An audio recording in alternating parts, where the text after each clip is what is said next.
Hey, what's up everybody? What's going on? Remy Sovereign here. Just back with another video today, and I wanted to address a question that I've been getting asked a lot frequently lately, and it's something that I thought would be important to address in a separate video.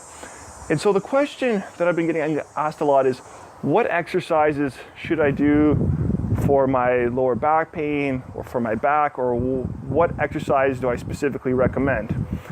So the key thing is, guys, is that although I'm getting asked this question a lot, I can't specifically recommend any specific exercises.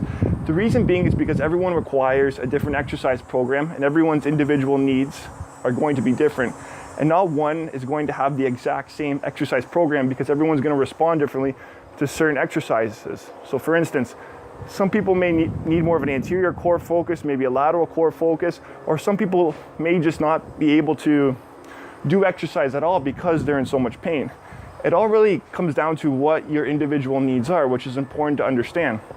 And so for me to specifically recommend an exercise, it can almost be doing a disservice to somebody, because if they go do that exercise, it may cause them pain. Now, I may give out a few exercises that I may suggest in terms of some very basic regressions that people can do in terms of just developing kind of a general core stability, or just kind of general muscular strength or muscular endurance training. I might kind of suggest to some people, but the key thing is I always mention that you never do an exercise in pain. And if an exercise is causing you pain, this would be an indication that you either need to regress that exercise or change it or cut it out completely, because if exercise is causing you pain, it's only going to be doing you more harm in the long run and causing you more damage, and exercise should always be done pain-free.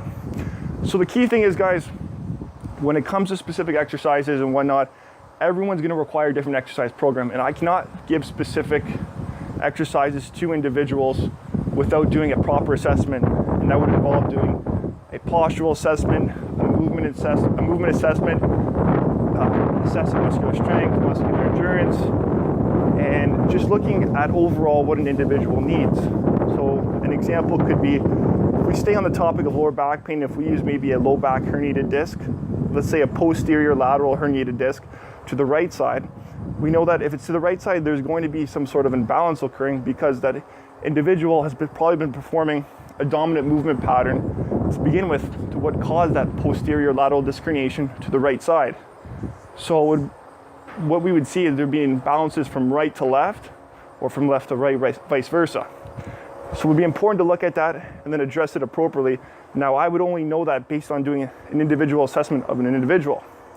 So ultimately, guys, that was just an example though. But the point being is that there isn't any specific recommendations I can give, and I can only give specific recommendations based on doing an assessment.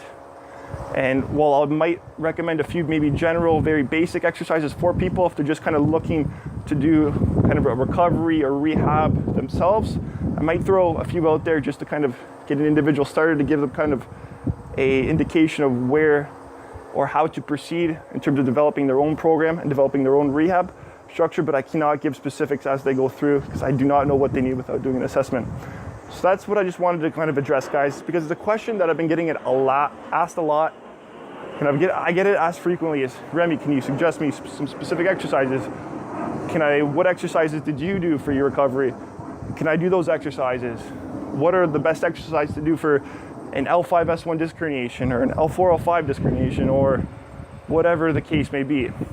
So that's all I wanted to say with this video, guys, is I can't give specific recommendations without doing an individual assessment, because everyone's program and needs are going to be different. So just wanted to clarify that with this video, guys. Hope you guys enjoyed this. And if you have any questions, comments, or maybe if you're someone that is currently overcoming a lower back injury and you've actually developed your own exercise program and have gotten better and noticed improvements, I would love to hear about that as well. And so with that, we'll wrap it up for this video. Until next time, all the best and take care, guys. See you later.